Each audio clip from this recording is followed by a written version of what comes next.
My name is Jeff Bremer. I am an associate professor of history at Iowa State University, and I teach Iowa history, business history, the early republic, and I also train social studies teachers.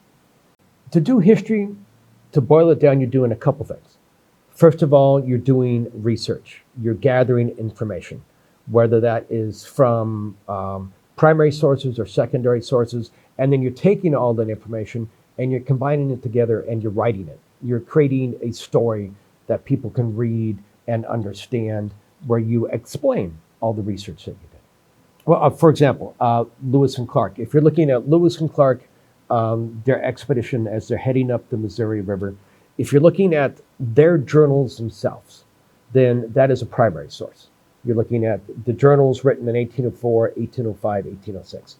Now, if I write a book about Lewis and Clark from the 21st century, that's a secondary source. I'm writing about them from a distance. So you want to have primary sources, which are first-person accounts, which are the kind of things that tell you what people were feeling and doing and thinking at the time. And you combine those together and often into secondary source. Secondary sources, sources written long after the fact, are books, journal articles, things like that. But primary sources are going to be written during the time. They're going to be newspaper articles. They're going to be people's memoirs. They're going to be journals, people's diaries, for example. They're going to be letters. They're going to be census records. And an example here would be the story of Ralph Montgomery. And Ralph Montgomery, sometimes known as the slave Ralph, was an enslaved man who worked in the mining districts around Dubuque. He had been born in 1795 in Virginia, and his enslavers had sold him across the country until he ended up in northern Missouri. And his enslaver, his owner, allowed him to go work in the Dubuque lead mines, hoping that he would make enough money to pay his average yearly wage, and that Ralph hoped to make enough money to buy him out of enslavement.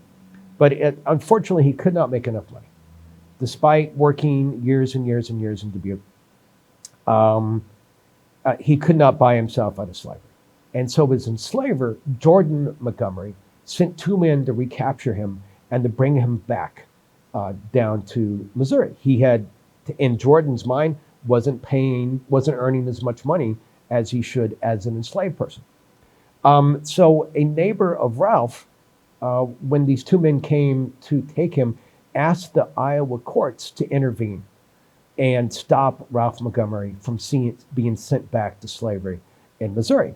And the Supreme Court of Iowa intervened, was one of its first court cases, and they declared Ralph Montgomery was a free man, in part because he was not in slave territory and he had been up in a territory where slavery was not legal for years. So if you're going to look at the records of this case, the case of Ralph Montgomery, it's, of course, a legal case. So you've got court records you can look at. There will be newspaper accounts from newspapers in Dubuque or Burlington or other cities nearby. There will be letters that people wrote to each other about the case. There will be memoirs of people who were writing about what was going on in Dubuque in the 1830s. And of course, there are the laws, the actual legislation and the laws of territorial Iowa. And then there are secondary sources on top of all those primary sources, which you can use to write about or talk about the case of Ralph Montgomery. Those would be books, journal articles, county histories. If you're doing research, one thing you have to do is you have to do something that's doable.